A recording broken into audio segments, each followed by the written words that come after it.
करना चाहिए। क्योंकि जिन नियमों का हम पालन नहीं करते तो उससे क्या होगा, अपने शरीर में ही विकार उत्पन्न होते हैं, है ना। तो हमको क्या करना चाहिए कि आत्मिक शुद्धि के लिए जो हमसे हो जाए वो करना चाहिए। तो कम से कम एक व्रत कर सकते हैं जिसमें हम अन्न का त्याग करें, क्योंकि ये अन्नमय कोश है। अगर ये सहजता से नहीं छूटा तो बहुत कष्ट देगा। और या फिर हमारा साक्षी भाव इतना घटित हो कि हम उस मृत्यु रूपी कष्ट को देख सकें, सहजता से स्वीकार कर सकें। और हम, क्योंकि पाप अगर कष्ट भी भोग रहा है शरीर, तो भी हम मुक्त अवस्था को प्राप्त करेंगे। वैसे आपने बुद्धों ने और महावीरों की पुस्तकें भी पढ़ो ना, उन्होंने बड़ा शुद्ध लिखा हुआ है कि यह नर भव कठिन महान किस गति में जाएगा। और एक जगह तो उन्होंने कहा है कि जो थी पत्नी मेरी वो ही माता बनी, और फिर एक जन्म में मेरी बहन भी बनी।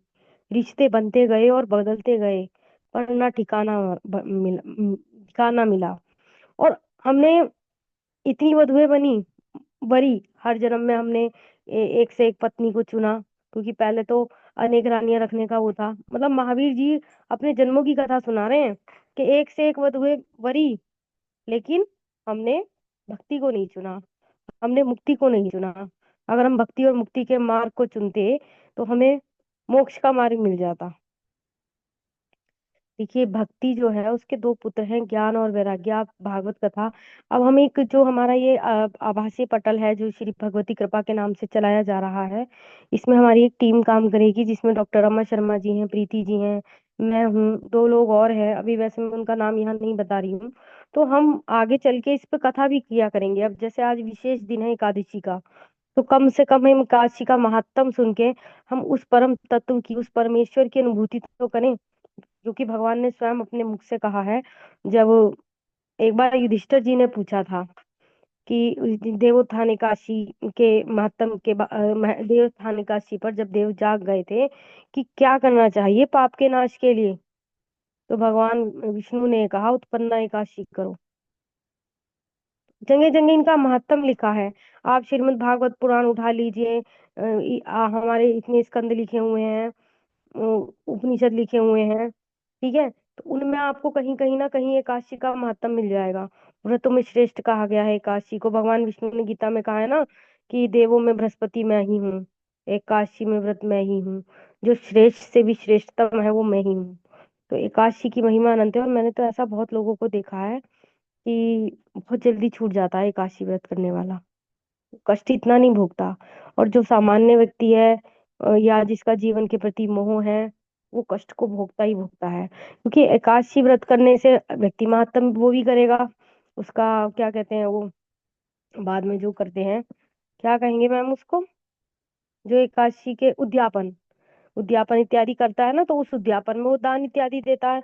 और हमारे अगर हम उसको देखें एस्ट्रोलॉजी के सिद्धांत को, तो उसमें कर्म फल के सिद्धांत को, जो हमारे पाप फल के पास्ट कार्मिक अकाउंट है, त्रिक भाव है, वो कैसे कटेगा, वो दान से कटेगा, वो त्याग से कटेगा, चीजों को छोड़ने से कटेगा, वो व्रत करने से कटेगा।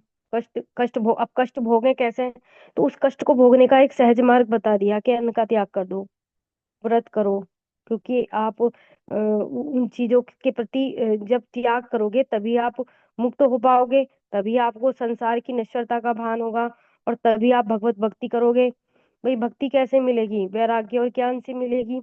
भक्ति मिलने पर हमें मुक्ति सहजता से मिल जाएगी, क्योंकि मुक्ति जो है भक्ति की दासी है। मुक्ति को भक्ति की दासी कहा गया है। अब भक्ति करेंगे तो मुक्ति होगी ना। और मुक्ति से मतलब है जीते जी मुक्त होना। जीते जी मुक्त हम कैसे होंगे, जब हम अपने तिक भाव को काट देंगे। और वो कैसे कटेगा, दान से, तप से, त्याग से, चीजों को छोड़ने से। चीजों पे हम क्या करते हैं, पकड़ बना के रखते हैं, वो हमें नहीं करना चाहिए। चलिए वैसे मैं काफी बता चुकी हूँ इस बारे में। जितना कहा जाए उतना कम है। एकादशी का महात्म तो अनंत है, और मैं प्रीति जी को साधुवाद कहूंगी कि उन्होंने बहुत अच्छे से कथा का वाचन किया, और आगे हमसे जुड़े रहें। और आप में से कोई अगर कोई श्री भगवत का श्री हरि का भजन गाना चाहता है तो गा सकता है, या अपने आप में भी आप जो ज्ञान रखते हैं तो इस पटल के माध्यम से सबको बांट सकते हैं। एकादशी के संदर्भ में कोई कुछ कहना चाहता है तो बताएं।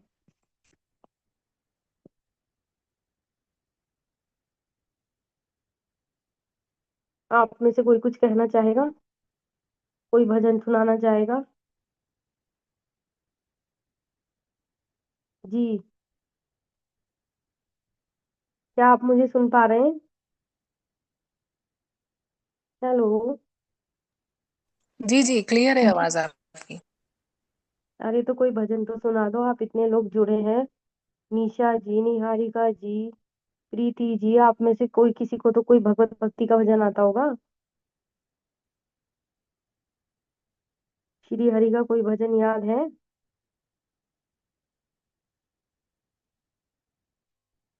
हाँ जी, मैं अभी एक भजन गाती हूँ। जी, बहुत अच्छे, बहुत बहुत स्वागत। जी। हे मुरारी, आज इतनी देर क्यों तुमको मुरारी हो गई। आज इतनी देर क्यों तुमको मुरारी हो गई। था गरुड़ जो साथ में, क्या वो सवारी खो गई। आज इतनी देर क्यों तुमको मुरारी हो गई। वस्तुतः ये भजन जो है, ये द्रौपदी जी को संदर्भ में लेके गाया गया है। जब दुशासन उनका चीर हरण कर रहा था, तब वो जो प्रभु को पुकारती हैं, तो वो करुणा भरे शब्द हमने कुछ प्रयास किया है कुछ लाइनों में पिरोने का। खींचता है दुष्ट दुशासन चीर तुम्हारे भक्त का। खींचता है दुष्ट दुशासन चीर तुम्हारे भक्त का। आज सभा के बीच एक अबला उघाड़ी हो रही। आज सभा के बीच एक अबला उघाड़ी हो रही।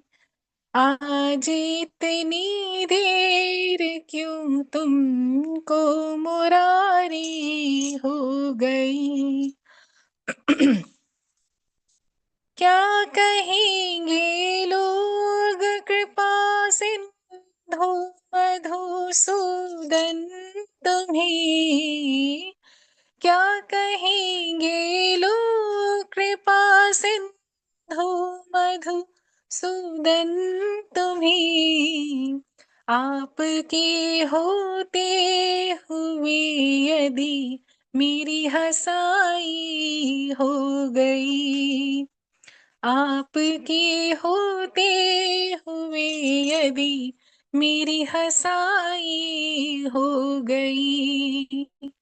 आज इतनी देर क्यों तुमको मुरारी हो गई।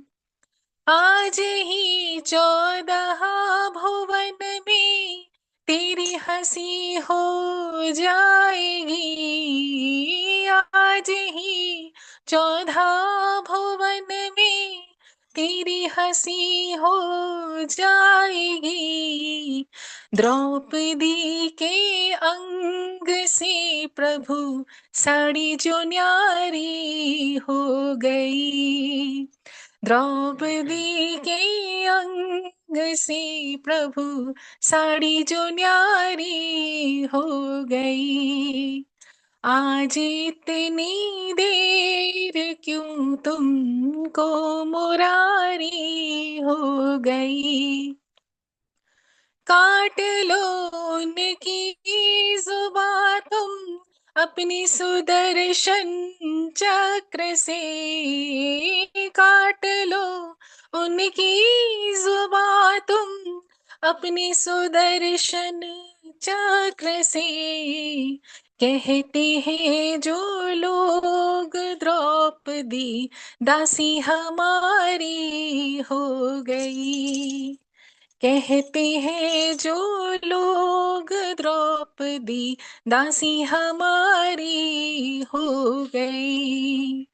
आज इतनी देर क्यों तुम को मुरारी हो गई।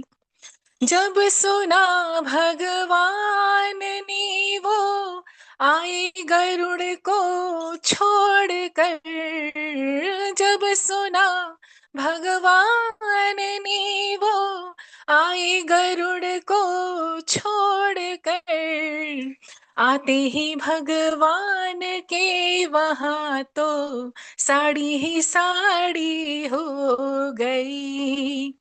आते ही भगवान के वहां साड़ी ही साड़ी हो गई। आज इतनी देर क्यों तुमको मुरारी हो गई। बोल कृपा सिंधु भगवान की जय। बहुत बहुत सुंदर, आपने इतना सुमधुर भजन गाया कि सब भक्ति रस में सराबोर हो गए होंगे। शांताकारं भुजगशयनं पद्मनाभं सुरेशं विश्वाधारं गगन सदृशं मेघवर्णं शुभांगं लक्ष्मीकान्तं कमलनयनं योगिर्भिध्यानगम्यं वन्दे विष्णुं वन्दे विष्णु भवभयहरं भयहरणं सर्वलोके। सर्वलोकनाथं। यहाँ एकदम स्पष्ट लिखा है कि जो योगी होते हैं वही उनका ध्यान प्राप्त कर पाते हैं। योगी से मतलब कैसा, कि अंदर से योगी हो, वही ऐसे ईश्वर को प्राप्त कर पाते हैं। तो हमारा जो इस पराविद्या में जाने का जो उद्देश्य है, धर्म अर्थ कामनाओं को पूर्ण करते हुए मोक्ष की प्राप्ति, क्योंकि मनुष्य जीवन का लक्ष्य ही ज्ञान प्राप्त कर मोक्ष की प्राप्ति करना है। क्योंकि यहाँ पर कितनी भी उपलब्धियां प्राप्त कर लो, कितनी भी ऊंचाइयां छू लो, लेकिन एक दिन जीवन का अंत तो होना ही है। तो भगवत भक्ति के मार्ग पर चलने से हमारी नास्तिकता का नाश होता है और हमारी आत्मिक शुद्धि होती है। तो यह बहुत आवश्यक है, क्योंकि जिस व्यक्ति की आत्मिक शुद्धि हो गई तो वो सहजता से छूट जाता है और जन्म मृत्यु जरा व्याधि के जो कष्ट हैं उसे उतना नहीं सताते, और उसका कर्म बंधन भी छूटता रहता है। और कर्म बंधन छूटने पर भगवान श्री कृष्ण ने गीता में स्पष्ट कहा है कि जो मुक्तावस्था को प्राप्त कर लेता है, जो स्थित प्रज्ञ हो जाता है, उसे कर्मों का बंधन नहीं खींचता। तो आपने बहुत सुंदर गाया। अष्टादश पुराणेषु व्यासस्य विचिन्त्यम् परोपकाराय पुण्याय पापाय परपीडनम। व्यास मुनि ने 18 पुराणों में एक ही बात लिखी है। देखिए, व्यास मुनि को हम महाभारत की वजह से जानते हैं, लेकिन वास्तव में संस्कृत साहित्य पर वेद व्यास जी का महान उपकार रहा है। उन्होंने 18 पुराण लिखे हैं और उसमें एक ही बात कही है कि परोपकार से बड़ा पुण्य नहीं और पर पीड़ा से बड़ा कोई पाप नहीं। 18 पुराण लिखे हैं पर बात एक ही है कि परोपकार से बड़ा कोई पुण्य नहीं और पर पीड़ा से बड़ा कोई जो है पाप नहीं। तो इस प्रकार से हमें सत्कर्म करते हुए आगे बढ़ना है। और आगे से जब भी हमारी एकादशी होगी या कोई विशेष दिन होगा तो उस दिन हम कथा रखा करेंगे। ठीक है। और आपको इस संदर्भ में और कुछ जानना हो, पूछना हो, तो आप प्रश्न कर सकते हैं। नहीं तो हम शांति मंत्र के साथ कक्षा का समापन करते हैं। किसी को कुछ पूछना है जी? नहीं पूछना? चलिए, तो प्रीति जी शांति मंत्र कर लें। जी जी, करिए आप। मैं आपके साथ देती हूँ। नहीं, आप ही कर लीजिए, मेरा गला थोड़ा खराब हो रहा है, गा नहीं पाऊंगी स्टार्ट। मैं। नहीं नहीं, कोई नहीं, मैं कर दूंगी पूरा, आप स्टार्ट कीजिए बस। चलिए, हम यहाँ पर ये वाला मंत्र कर लेते हैं। ओम सर्वे भवन्तु सुखिनः, सर्वे सन्तु निरामया, सर्वे भद्राणि पश्यन्तु, मा माँ कश्चित् कश्चित् दुःखभाग् भवेत्। ओम शांति शांति शांति शांति शांति। शांति। कल पुनः मिलते हैं। कल तो रविवार है, कक्षा का अवकाश रखेंगे, मंडे से कक्षा शुरू करेंगे। और आज स्वास्थ्य अनुकूल नहीं था, वैसे भी तो मैं आज पढ़ाती तो नहीं, तो हमने कथा वाचन कर लिया। आप सबका दिन रात्रि शुभ हो। और आगे से हम इस प्रकार के कथा के कार्यक्रम भी रखा करेंगे, भजन के कार्यक्रम भी रखा करेंगे, ताकि हम अपनी उस मोक्ष साधना की ओर आगे बढ़ें। आपसे पुनः भेंट होगी। आज के लिए शुभ रात्रि। शुभ रात्रि।